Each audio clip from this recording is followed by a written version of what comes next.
What's up, dummies? We're about to react to the longest prison sentences in U.S. history. Apparently, this guy named James Holmes went to prison for 3,308. Why? What did you do that was so bad that you deserve to get 3,000 years in prison? You're gonna die in like 40 years. We're gonna find out what these people did to deserve the craziest prison sentences ever. Let's go. In 1993, Darren a newlywed woman was driving home in Tulsa when three men rammed her car off the highway. What followed lasted hours. They dragged her to a motel, then to her own home. They abused her over and over, 13 separate times across 3 locations before she managed to reach a phone and call for help. Darren Benelford Anderson was one of those men. In 1994, a jury sentenced him to 2,200 years. This guy got like 2,000 years because he tortured. I mean, okay, torturing somebody is messed up. The fact that he took this girl to another location, tortured her, then another location, like it proves that he's really messed up. But 2,000 plus years? What the? All right, let's go to the next one. I think these are going to get longer and longer. James Holmes studied neuroscience to fix what he called his broken brain. What? Brilliant. Top 1% on his entrance exams. PhD program. Okay, so this guy was smart. On paper, everything a parent hopes for. Inside, he'd been fantasizing about mass murder since he was a teenager. By 2012, Holmes was falling apart. His girlfriend left. His grades collapsed. He began seeing shadow figures fighting at the edges of his vision. A psychiatrist worried he was dangerous. Then he started shopping. 4 guns, 6,000 rounds, body armor. 6,000 bullets? Why do you need 6,000? Okay, he's gonna do a horrible crime. He needs to be sent to jail for 1 billion years. I don't give a damn. 6,000 bullets? He rigged his apartment with explosives. In a notebook, he invented a scoring system. 1 point per life taken. On July 20th, he walked into a midnight screening of The Dark Knight Rises in Aurora, Colorado. Tear gas first, then a shotgun blast into a crowd that couldn't see him through the smoke. 12 people died. 70 were hurt. When police found him in the parking lot, he wasn't running. He was calm, almost curious. Wait, what? When the police got to him after he murdered a bunch of people, he was calm. He didn't even try to run away. Yeah, he's got to go to jail for 5,000 years. The jury convicted him on all 165 counts. 1 vote saved him from death. The judge gave him 12 life sentences plus 3,318 years. 12 life sentences plus 3,300. Why does he get that many years? If anybody understands why they're doing that many years, let me know. But he deserves it. I'm not gonna lie, he actually deserves it. Get the defendant out of my courtroom. Ariel Castro. All right, here's the next one. Ariel Castro. Ariel Castro drove a school bus every morning, went to church every Sunday. He played bass in a salsa band. His neighbors called him quiet. His daughter called him the best dad in the world. Wait, is this guy... Wait, so if this guy's daughter thinks he's the best dad ever, if he drives a school bus every day, if he goes to church all the time, this can't be a bad guy, right? I mean, his hairline, Jesus Christ. You see that hairline? That's the only thing bad about him, but let's see. But behind the boarded windows of 2207 Seymour Avenue, 3 women were chained to the walls. He'd taken them one by one. Amanda Berry, 16, was snatched walking home from work. He snatched a 16-year-old. He kidnapped a 16-year-old and tied her up in a abandoned house. Gina DeJesus, 14. 14-year-old. Okay, yep. He's going to jail for 5,821 years. That's my prediction. 5,821. Was lured into his car because he was her friend's father. Michelle Knight, 21, was grabbed while heading to a custody hearing. For a decade, he kept them locked away, fed once a day, abused hundreds of times. When Knight got pregnant, he beat her until she miscarried. What? This guy kept 3 girls captured, kidnapped for 10 years and nobody knew? What? 5 times. When Barry gave birth on Christmas Day, Castro forced Knight to deliver the baby. He said he'd kill her if it didn't survive. In May 2013, Barry kicked through a door and screamed. Police found all 3 alive. Oh my gosh. Castro pleaded guilty to 937 counts. Life plus 1,000 years. He told the judge he wasn't a monster. He was just sick.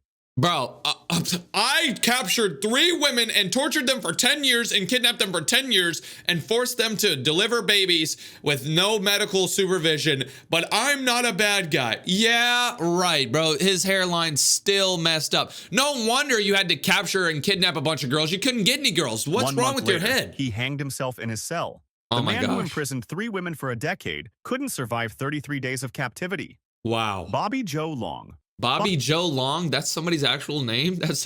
Dude, no wonder he went to prison. I would hate my life if my name was Bobby Joe Long. Bobby Joe Long used to answer classified ads. Women selling lamps, blenders, furniture, he'd call. And if a woman sounded like she lived alone, he'd drive to her house. Oh my God, that's actually messed up. So he would go on like Facebook and like try to buy stuff from people. You know how people sell stuff on Facebook, eBay. He would call and say, hey, I'm interested in that ladder that you're selling. And if it sounds like it's a girl and she sounds single, he would go and meet up and then probably do weird.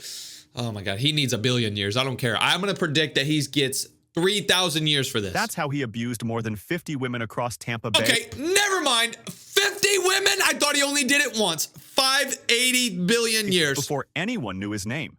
Police couldn't connect the cases. Victims were too shaken. Long never struck the same place twice. Then in 1984, he stopped letting them live. Over 8 months, he abducted at least 10 women off the streets of Hillsborough County, strangled them, and left their bodies across Florida. What brought him down was a 17-year-old named Lisa McVeigh. Long grabbed her off her bicycle at 2 in the morning and kept her blindfolded for 26 hours. But McVeigh didn't panic. She memorized the turns in the road, the sound of an ATM, the layout of his apartment, and pressed her fingerprints into every surface she could touch. When he released her, she went straight to the police. Within days, they were at his door. He confessed to 8 murders. The court sentenced him to death plus 28 life sentences, and he sat on death row for 33 years before Florida executed him in 2019. Wow. The girl he let live ended everything. Sholem Shout Weiss, out to her, bro. This is actually the smart girl. The girl he let This is the girl that he abducted, and she put her fingerprints all over his place, and she escaped. So shout out to her, bro. This guy deserved 1 billion years, ended bro. everything. All right, let's hear the next one. Weiss. Sholem Weiss never touched a weapon. He wore a suit, carried a briefcase, and walked into boardrooms instead of banks. But what he stole destroyed more lives than most violent criminals ever could. In the early 1990s, Weiss helped drain $450 million from a Florida insurance company whose policyholders were mostly elderly retirees. Thousands of people lost their life savings. Wait, so he was a scammer. He would like act like he was an insurance and he would take people's money. Yeah, see, he deserves to go to jail, bro. Scamming is so, like one of the worst things. If you steal from anybody or anything, you're literally The company collapsed, the largest insurance failure caused by criminal acts in American history. Prosecutors offered him a 5-year plea deal. He refused and demanded 5 years? They offered him 5 years for scamming a bunch of people? Wait, so why is he on this video? Did he end up getting caught for doing other things? a trial. He got one, 9 months long. But while the jury was still deliberating, Weiss shaved his beard, grabbed a fake passport, and vanished. He fled to Israel, then Brazil, then Belgium, then Austria, living on stolen millions while his victims counted their losses back home. He was found guilty on all 78 counts in absentia. The judge sentenced him to 845 years in prison. 845 years, bro. How, like, why does that even make any sense? Like, I know, like, maybe the judge is just mad, so he sentences him to, like, a bunch of years. But how does that make sense? He's gonna die in, like, 20. The longest white-collar sentence in American history. Austrian police eventually caught him. He was extradited in 2002 and began serving his time. Then on January 19th, 2021, his last full day in office, President Trump commuted the sentence. Weiss walked out of prison the next morning.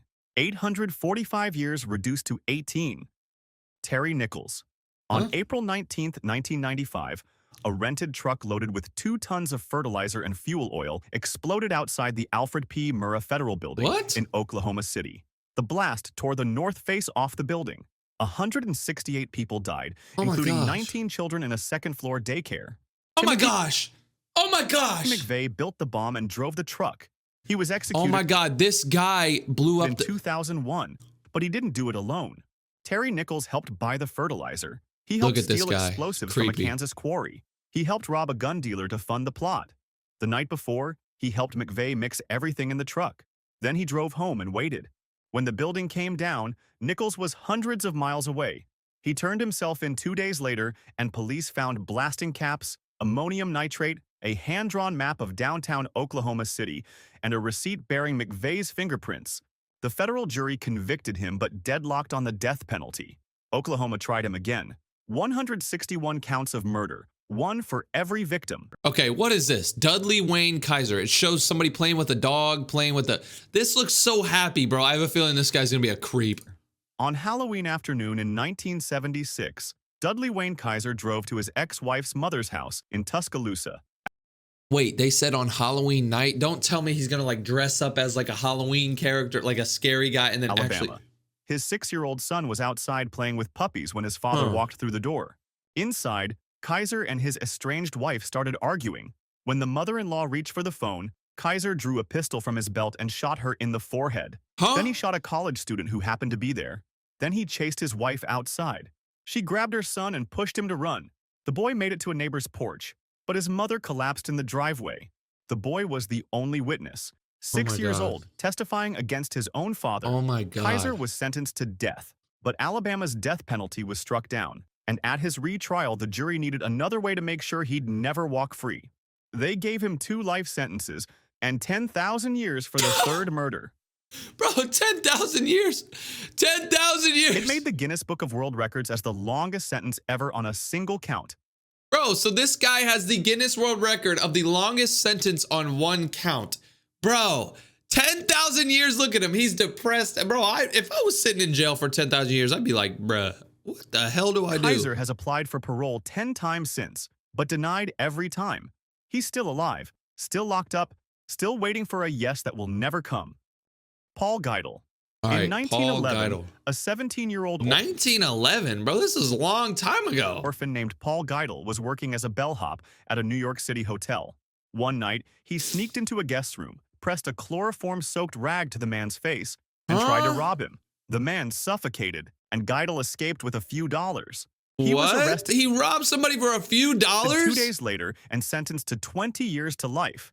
In 1926, as he approached parole, Geidel was declared insane and sent to Dannemora State Hospital. He stayed 46 years. In 1972, he was moved to Fishkill, a facility for elderly inmates where rooms looked more like dormitories than cells. In 1974, after 63 years behind bars, Geidel was finally offered parole. But he said no. He had no family, no one waiting. He'd gone in as a boy and was now 80. He didn't recognize the world outside. "I can't make it out there," he told a visitor. "They treat me well here." He stayed 6 more years. On May 7, 1980, at 86, Paul Geidel walked out, 68 years after he'd walked in. "No publicity, please," he said with a smile. He died in a nursing home 7 years later. That's actually pretty crazy. So this guy went to jail at like 17 years old, and then he was in jail until he was like 80, and then he finally got out, and he was like, I don't even want to really get out. Like, I don't know. Damn, that's crazy. So he spent his whole life in prison. He died in a nursing home 7 years later. Rest in peace, Charles Scott Robinson. Charles Scott Robinson. In 1994, a jury in Oklahoma convicted Charles Scott Robinson of abusing a 3-year-old girl. Okay, yeah, he deserves 8,004,826 trillion years, bro. What is wrong with 6 counts. The kind of crime where the jury doesn't want you locked up. They want you erased. Under Oklahoma law, they couldn't give him life without parole. It wasn't an option for his charges, so the jury found another way to say what they meant. 5,000 years on each count. Judge Dan Owens stacked all 6 consecutively. 30,000 years. The longest prison sentence ever handed down in the United States. 30,000 years for abuse. I mean, dude, abusing a little kid, bro. Just why, bro? By doing that, the judge told Robinson, "I can assure you will spend the rest of your natural life in the Department of Corrections." The jury foreman put it differently. "We've seen too many instances of early release. We can't control what happens after this, but by God, we can send a message." So the reason I'm starting to understand, the reason they give like 30,000 years is because sometimes people get their sentences released. Like if somebody gets like 80 years, sometimes they can apply to get like 50 years and then they get out when they're older. But these judges were like, hey, you're not getting out. I don't care if your 30,000 year sentence gets reduced in half to 15,000, or if it gets reduced 90%, you're still going to be wow. Robinson's public defender called it a joke. The prosecutor said it was the point. Corrections logged it as 6 life terms, each worth 45 years. Even under the most generous parole math, Robinson couldn't walk free until he was 108. Some sentences aren't about time. They're about making sure the door never opens again. 30,000 years, that's pretty insane, bro. He's never seeing the light of day.